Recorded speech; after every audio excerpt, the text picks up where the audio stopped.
Hi, my name is Alejandra Urquídez Morón. This is activity 10 and I'm going to talk about the Cold War. The name of this activity is a bipolar world. But why? Well, we will see. So, Cold War was a period of tension and rivalry between the USSR and the United States of America. It lasted from 1945 to 1990. It is called Cold War because none of the main involved countries directly attack each other, but direct conflicts do happen. So this was like kind of a silent war.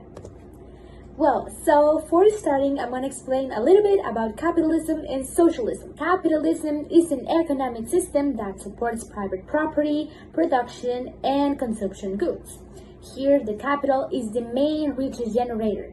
It works by buy and sell and under the laws of supply and demand among companies. The main precursor is Adam Smith, and he proposed this in the 17th century.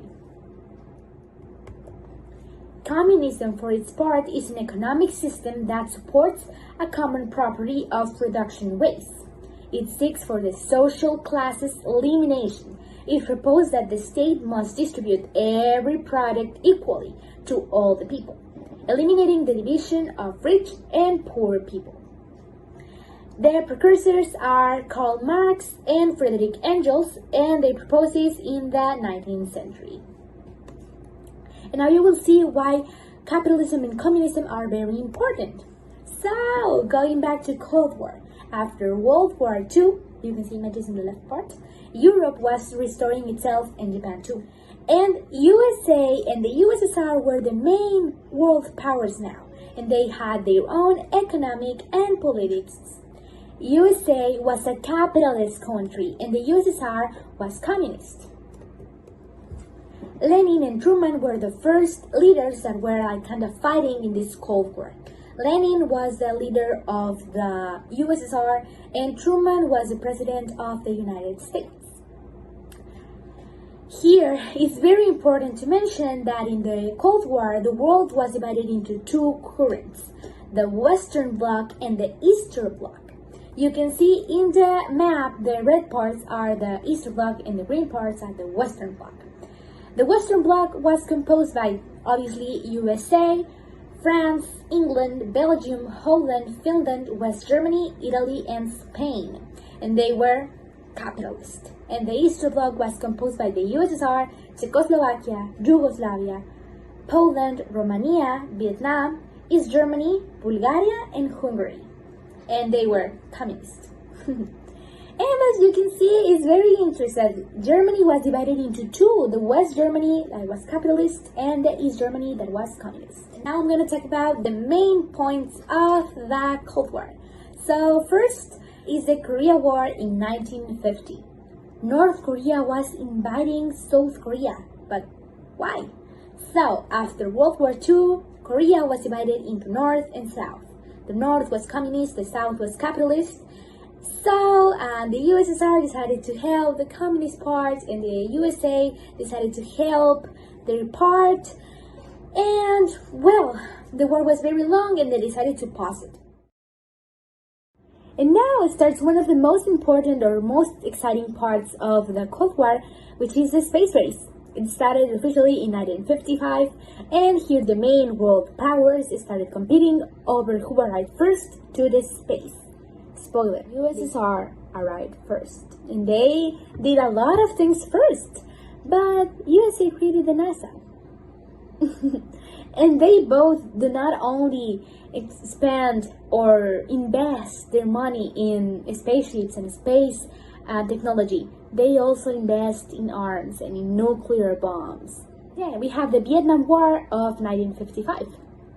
Vietnam, like Korea, was also divided in a communist and a capitalist part. The North was communist, the South was capitalist, and here again the main powers decided to help their part. Berlin was divided into two parts, the Soviet part or the communist part and the capitalist. So the people of the communist part was getting bored, so they started migrating massively to the capitalist part, but Nikita didn't like that. Nikita said, no, I'm not gonna permit that. So he made the Berlin Wall. The last president of the United States, that was substituted by Kennedy.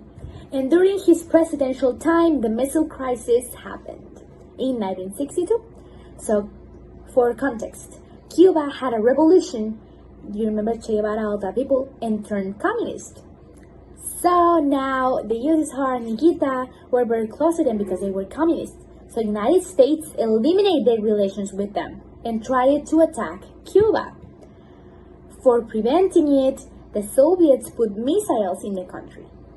So USA spies saw them in order to eliminate them. But they also had missiles in Turkey. So after provocations, they both retired the missiles. It's very important to mention that during the Cold War, the USSR and the USA were obsessed with spying each other. Like Nikita was substituted by Leonid. They didn't like Nikita anymore, and they changed him. And now Lyndon, after the death of Kennedy, Lyndon get the power. But Lyndon wasn't very liked because he sent a lot of young people to the Vietnam War, and that young people didn't want to go to the war. They wanted to enjoy their lives and do things that normal people will do. Lyndon was substituted by Nixon, and Nixon is well known for sending Neil Armstrong to the moon to make the moonwalk and put the USA flag in the moon. And this event kind of shade of the achievements of the USSR in the space. Then Leonid was substituted by Mikhail. Mikhail had more pacifist ideas, and also Nixon was substituted by Ronald Reagan. Mikhail had the ideas of the perestroika and glasnost politics. These two tried to improve the USSR. Perestroika proposed to restore the economy, and glasnost to open to a bigger market, to a different politics and liberty of expression. Finally, the last event is the fall of Berlin Wall in 1989. After 28 years, the access to the other part of Berlin reopened, but the information was not sent to the wall controllers. So the people was euphoric and they caused the fall of the wall. It didn't fall like completely, it fell from parts, but that's a very interesting success. That's how the Cold War ended. Really. The USSR disintegrated because Russia decided to quit and Mikhail also decided to quit. So it made no sense to still fighting. So it ended in 1990. What is my opinion about the Cold War? I think that it was necessary and inevitable. Why? Because at first, I understand that they were trying to set the economic system, they were trying to make their economic system proliferate, to not be attacked, and that's understandable. But then why they started to waste money, resources, just to demonstrate who was more powerful than who? I think that was very childish. I hope it don't happen again. And I also think that nuclear weapons should be eradicated forever because they are dangerous and they can ruin all people's lives. And that's it. Now my aunt Dacia Urquídez will give a interview about the Cold War. ¿Qué países fueron los líderes mundiales durante este periodo? Estados Unidos y Unión Soviética. ¿Por qué los países que fueron aliados durante las guerras se convirtieron en enemigos después? Porque eran dos fuertes potencias y después terminaron en polos opuestos. Combatieron contra Francia, Gran Bretaña, derribando a Alemania, Japón e Italia, siendo movimiento la Guerra Fría de tensión política, pero sin necesidad de llegar a enfrentamientos. La Guerra Fría comenzó en Estados Unidos y en la Unión Soviética. Ahí fue donde tuvo lugar la Guerra Fría.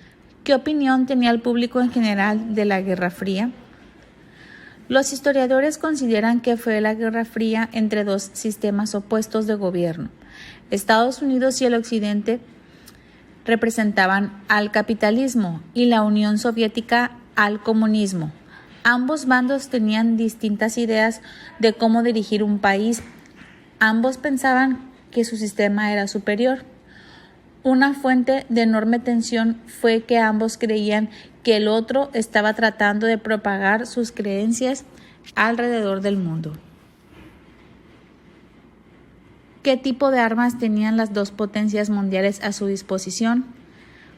Tenían el AK-47 o cuerno de chivo. Tenían también un rifle FAL moderno, un F-4D-29MC de la Fuerza Aérea de Estados Unidos, el cañón de tanque de Chieftain y el submarino estratégico de propulsión nuclear George Washington.